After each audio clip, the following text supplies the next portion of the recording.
सिरियलच्या सेटवर जाणं झालंय शुभवीचं लहान असताना? यायची ना ती. हां, म्हणजे जेव्हा ती सुट्टीत इथे मुंबईत यायची ना तेव्हा मग ती सेटवरती यायची आणि ती मला तर आठवते जुळूंच्या सेटवरती ती हमखास असायची. बापरे, मग तर एवढी जण आणि लाड खूप झाले. खूपच. सेटवरची मेमरी तुझ्याकडे शुभवी काही लहानपणीची, म्हणजे जुळून येते रेशीम गाठीच्या सेटवर आंबे आंबे ही मेमरी आहे. कारण मी मे महिन्यात सुट्टी असते आणि ह्यांच्या सेटवर विघ्नेश काका होता.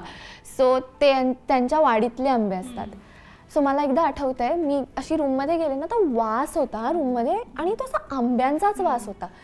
तर असंच मी आंबे आहेत का, तर असे ना ड्रॉवर निघाले आणि डझन आंबे ड्रॉवरमध्ये लपवलेले होते आणि असं झालं वाव, मला इकडे रोज यायचंय, मी रोज येणार आहे या सेटवर. आणि त्यानंतर मी आय थिंक 15 दिवस एक सलग गेला सेटवर काढलास. आणि मला ना सेटचं जेवण खूप आवडायचं लहानपणी.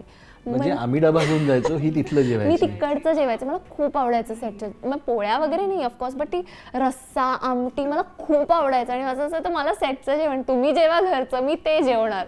किती बेसिक होते ना लहानपणापासून.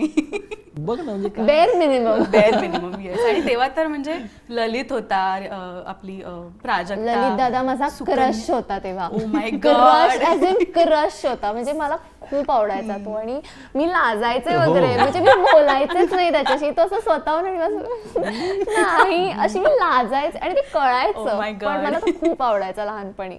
आणि आता मी ओळखायला लागली ना त्याला पर्सनली. सो आता ती क्रश फेज नाहीये, पण I really like him as an actor. He is a very fabulous actor. Yes. आणि सुकन्याताई होत्या म्हणजे ते तर सगळेच होते ना, डॉक्टर होते, सुकन्या होती. सो एक आणि तिथे मुळात त्या सेटवरती वातावरण असं असायचं ना की खूपच छान. सो ती यायची हमखास यायची ती.